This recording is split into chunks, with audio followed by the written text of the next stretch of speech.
everyone, it's Susie, and I have the tutorial ready. I actually got my little journal done that I was showing you how to do this cover on, and so I was going to show you real quick the outer part of it, just so you can see what the finished cover looked like after I decorated it.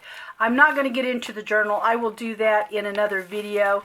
This is for a swap, so I don't want to give everything away just in case my swap partner does watch my videos. I'm not sure she does YouTube, but if she does, I don't want to give it all away. So, but anyway, this is the cover. This is what I am showing you in the tutorial. So anyway, guys, this is just going to be edited in the beginning of that, so when the tutorial starts, it'll be just like I started that video. So I just wanted to kind of give you a visual of what it looked like completed. So let's jump into the tutorial.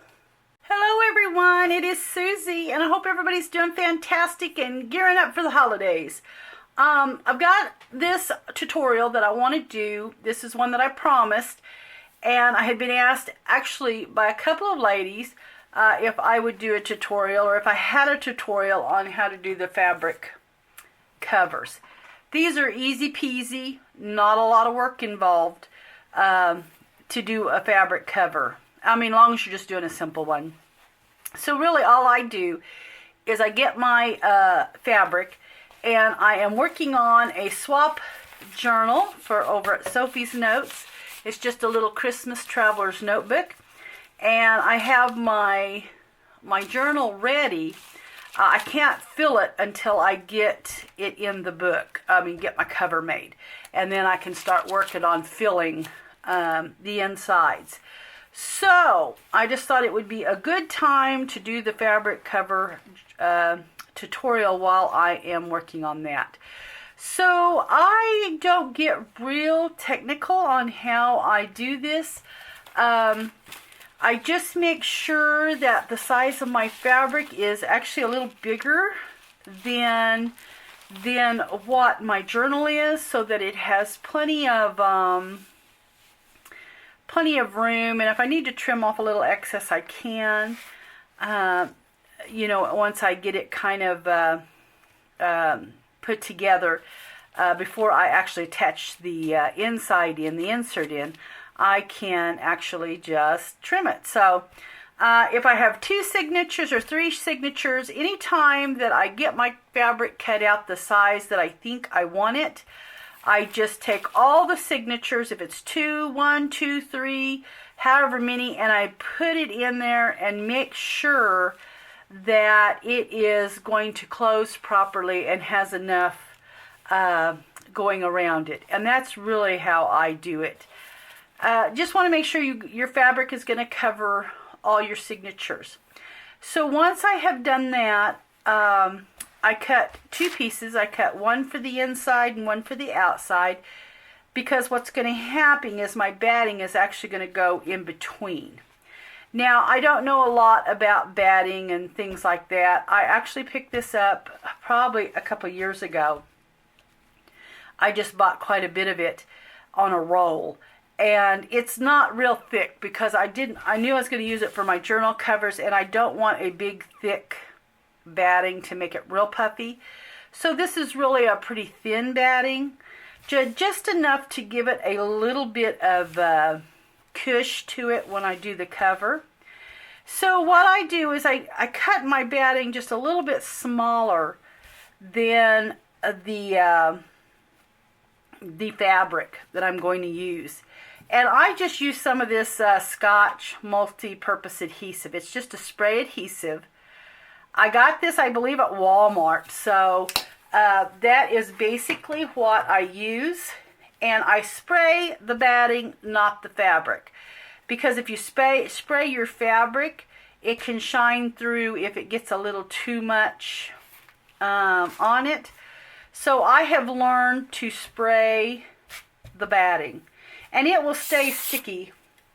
It will stay sticky for a little while. So now when you're doing the batting, just be sure that that you've got, enough whether you spray it in a box or just where you spray it, just be sure that you're careful because that spray goes everywhere. It's been suggested, to just use a box and just kind of spray it where it has something going around the sides. But okay, so my batting, and like I said, you don't have to hurry because that stays sticky. It's not going to get unsticky while you're waiting to put it on your fabric. And so what I do is I just take that sticky side and and you can pull it off and rearrange it. It's not stuck until, it completely dries, and then you could probably still pull it off. And I just kind of move it around a little bit to get it centered up. Okay, that looks good. And like I said, you don't have to get real picky with it. That's the whole thing about just a little junk journal or a little sloppy journal. You don't have to worry about it too much. Okay, so I have my fabric down. My batting stuck down. Okay, so then what I do is I'm going to take and I'm just going to spray my batting again. And like I said, it don't take a lot. It doesn't take a lot of spray. And I'm going to just put the other side on there. And just kind of smooth it out. And really, that's it. That is the whole ball game right there. It doesn't get any easier than that. So once I have that all together, now what I'm going to do is I'm going to sew around this. And I like to just get on the edge of my batting. If you're not sewing, you may have to take a nice glue, like maybe, I don't know, something that's Fabri-Tac and not put it heavy, and get your sides together. But since I sew mine around, I just leave it kind of loose around the edges there. So what I'm going to do is I'm going to get this sewn around, and then I will show you how I measure to get my insert in the center. Okay? So let me do that, and I will be right back. Okay, so I've got my fabric sewed around, and I always sew around mine. I did this one around about 3 times. That way my stitches just kind of weave in and out of each other. I don't want anything really straight.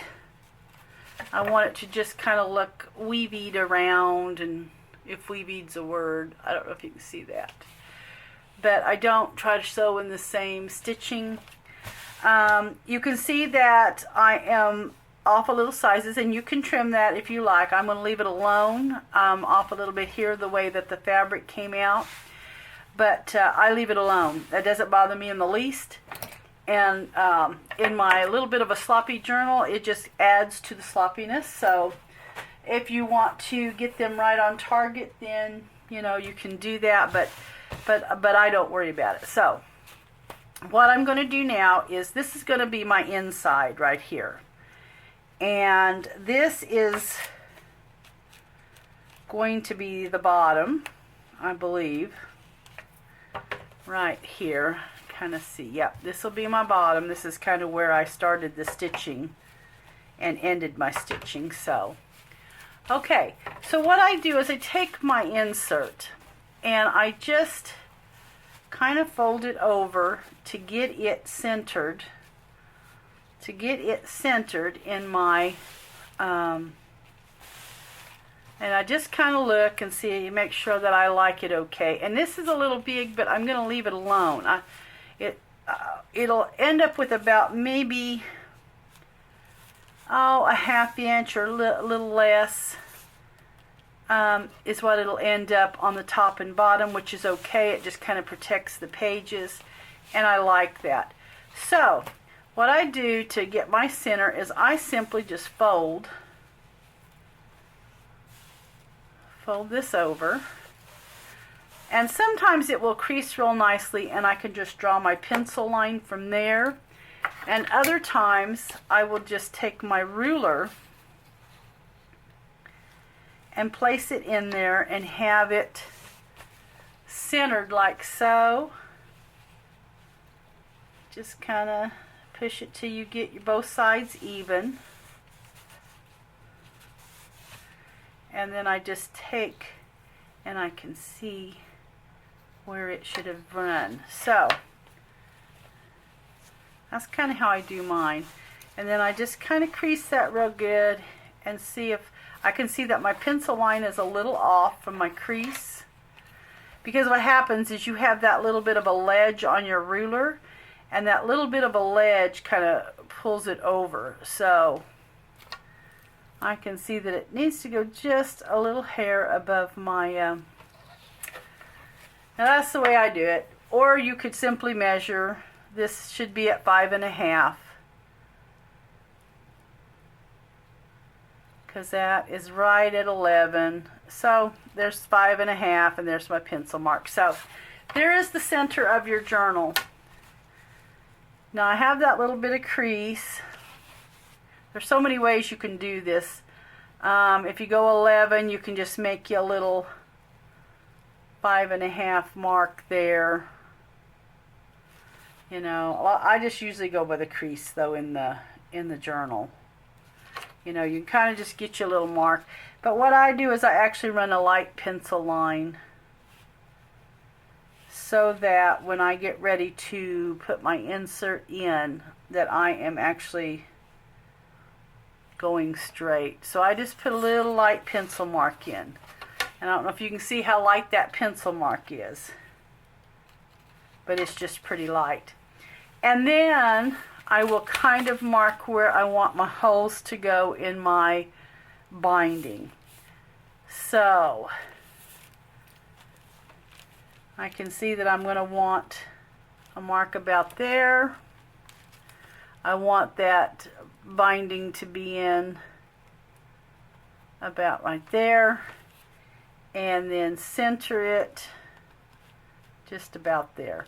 And that's where I want my holes to be poked. If I am using a needle and twine, or whatever you used, wax thread for your binding. Now if I'm going to just sew it in, just use the sewing machine and sew it in, what I will do is I will take this and lay it where I want it in the book, kind of like that.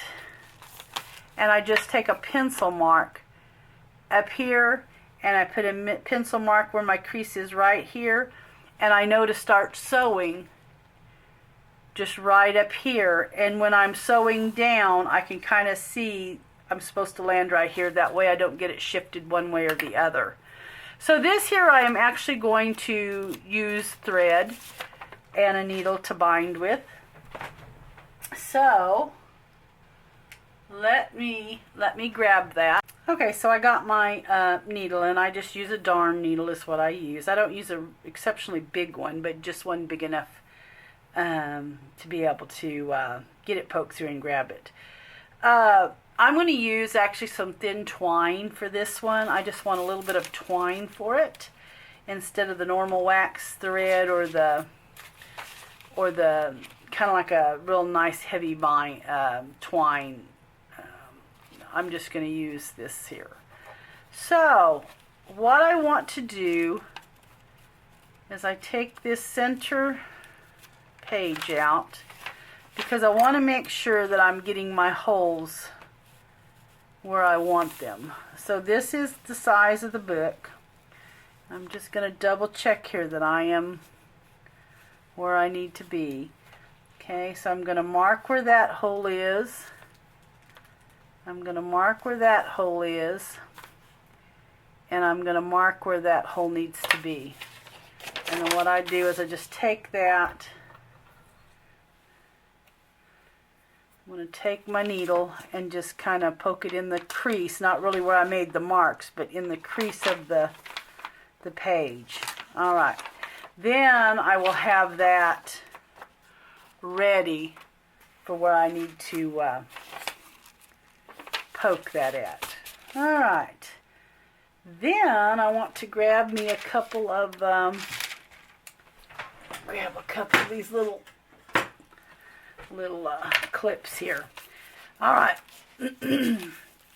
So the next thing I want to do is get my pages and make sure that I've got everything kind of pulled up where I want them to be before I get in there and start punching holes. So, I want everything kind of up in the center there.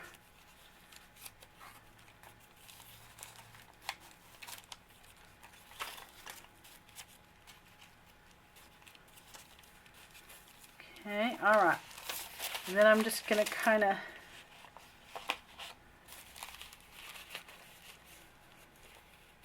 make sure my... All right, so that's kind of where I want it, and that looks good. All my pages look good. Make sure as well that all your pages are going the right way. That's something that's always good to double check before you bind it. That way you don't have to try to take the binding loose and redo it. So, all right, so then I'm just going to kind of clip this to keep my pages in place. That's really what I'm doing. I just want to keep those pages in place. I don't want them moving around. Okay, I use my little Tim Holtz paper piercer here. Poke tool paper piercer, and I'm just gonna work those holes through. Whoops, this is the one that leaves black. I have two of these. One kind of leaves black, and that's my fault because of the I don't know, I used it for something. I don't remember, but anyway, it just keeps that black on there. I don't know if I had something marked with distress ink or I don't know, something, but alright, so I'm gonna get that poke through. Alright, and then I'm gonna poke my top hole through. Alright, so all the holes are through. Get that center back, and I'm gonna get that poked in the center there. And with that glue and batting, you want to really work it. Sometimes it might be a little hard to get through there. I'm just going to take my needle and my twine.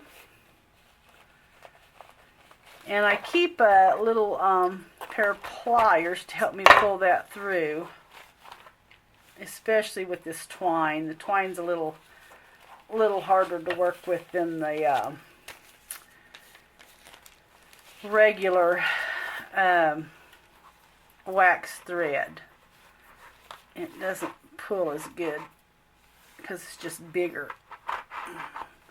Okay, so there we are there.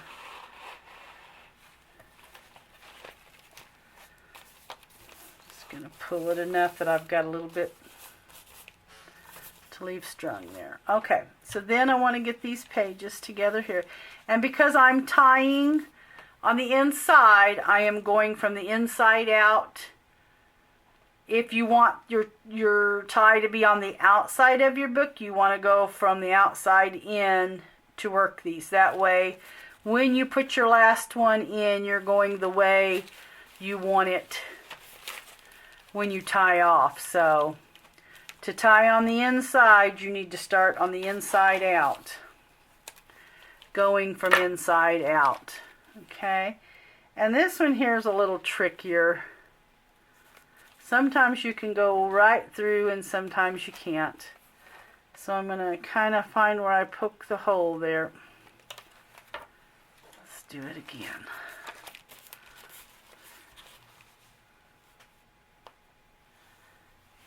It's just a little harder to work here. Okay, I'm going to grab my... Okay, got it through. Yeah, the twine's a little harder to work with than the normal wax thread, so there we go. It's kind of thick in some places. It's a thin twine, but it's a little thicker in some places than it is the other, so just makes it a little hard to... Okay, so now I'm going to go through here. And I always like to kind of look, if it's possible, to make sure that those are getting kind of straight. Because sometimes it'll get a little off on your back side. Okay, so I'm just working the hole a little bit, trying to make it a little bit bigger for that twine. I don't do a lot of twine binding, so, and I probably know why. Okay, and I don't want to make a big hole for the twine to shoot through, so. Alright, so there we go, and now we got to go back in the center hole, which is going to be a little difficult because of how thick that twine makes it. Okay, so what I want to do is I'm going to go, and I just want to kind of get on the back side of my hole there. And I know you can't see, but I'm trying to just get poked through the, whoops, the same hole. So let's get that pulled through.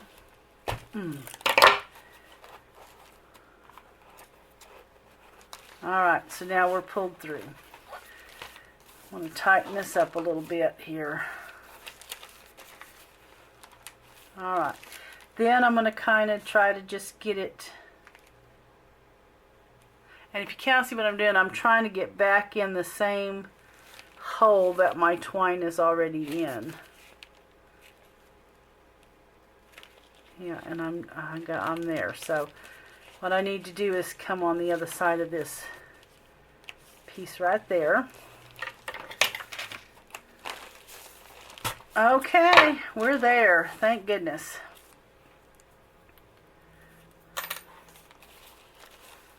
Okay, so now what I want to do is try to get stuff pulled tight, and that looks like it's pretty good. So I'm going to go ahead and tie it off. And I don't think I'm going to double knot this one just because it's a thicker twine. What I will probably do is just set a little glue in that to make sure it holds. Okay, and I'm going to leave them a little long because I know I'll end up tying buttons or something on that. Alright, so then we're there. Our binding is made. Our little fabric cover is done. Our binding's on the side. It would have been easier had I not used twine. I was going to say it's that easy, but that twine kind of was a pain. But it will look a little nicer for the look I'm going for in this journal. So now I can go in and start filling up my journal. Alright, so I hope that helped you ladies that were wondering how I did that. Have a great day, everybody, and I got some great videos coming up, especially with the Christmas going on. So anyway, I will catch you in the next video. Have a great day.